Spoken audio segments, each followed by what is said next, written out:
Hello and welcome to Learn a Pose for today. So we are going to do crow. So crow doesn't need too much introduction. Unlike some of the warrior poses, shoulder stand, bridge, which has some really obvious, not necessarily obvious, but very much evidenced benefits. Crow is one of those poses that is more greatly satisfying once you've cracked it, and because it can be a bit unnerving because of the balance, it's just a great one for confidence, feeling more empowered. Thought it was a good one for our theme of happiness this week. So to come into crow, so this is about upper arm strength.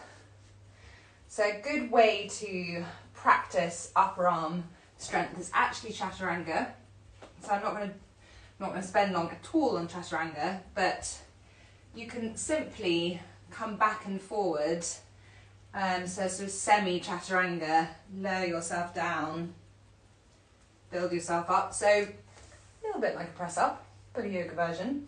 So you can come into, if you do quite a few chaturangas, if you're building up to crow, that will really increase your upper arm strength.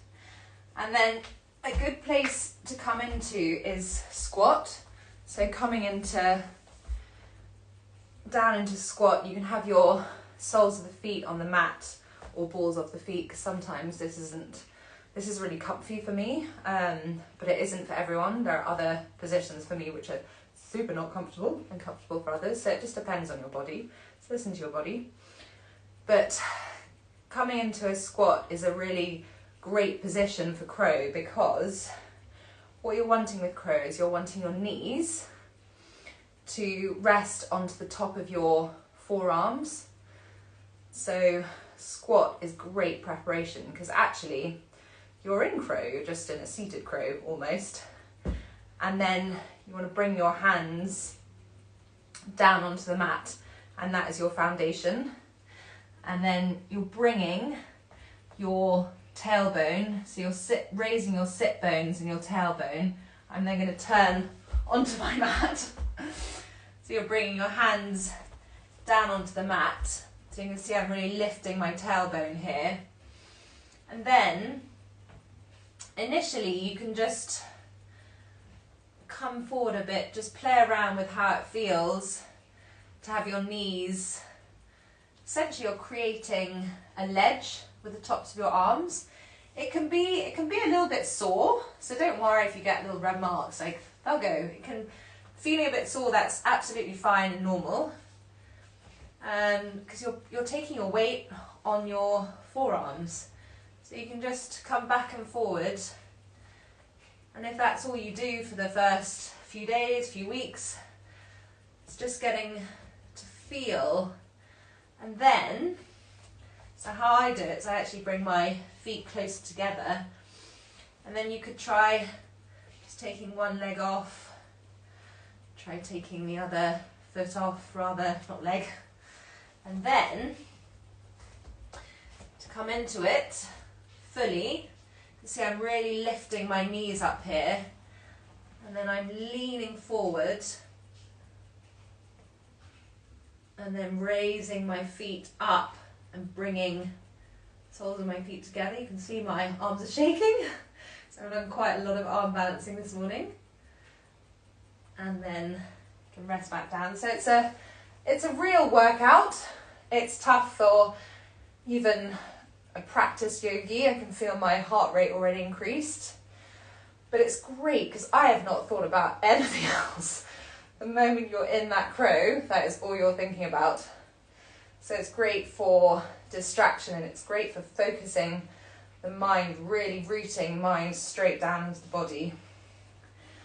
And the fear factor that people can feel is because you have to leaning your weight a bit further forward helps you to lift up, and you can be a bit worried about falling on your head, but that's fine because you can fall on your head.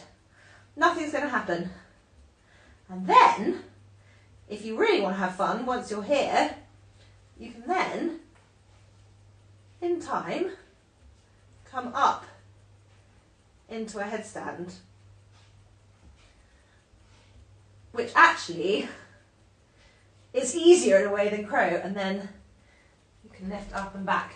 So I know that probably, don't know if that looks, I make that look really hard or really easy, but what I'm essentially saying is that don't worry about tipping forward, because your head is going to be absolutely fine, and you can. So by letting go of that fear and knowing that you're fine to fall forward will mean that you're more confident to lean a little bit more forward and lift the gaze a little.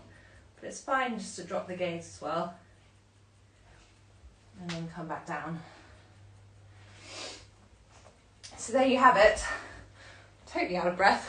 I always get out of breath at these little mini workshops. So that is crow. So have a go. Either now or later if you're watching this on catch up. But don't give up on it. And if you can't get it straight away, don't worry. It's something you can build up on, and then it can feel like a real achievement when you've done it. But if the achievement for you is just coming down and starting to get to feel what it feels like coming into that balance, or if the achievement for you is working through your chaturanga and building upper arm strength, then that's fine too. But have a good day. Tomorrow I'm going to be joined by Charlie Hoare, who is a positive psychologist. He's also written a book recently for mental health for guys, actually specifically, and he's written some articles that you might have spotted or not around his bullying experience when he was younger. He's a great guy, he's a good friend, one of my original Agora gang when Agora was a members club. But do tune in for that at 1 o'clock tomorrow, where we're talking about the power of positivity. Okay, have a good day.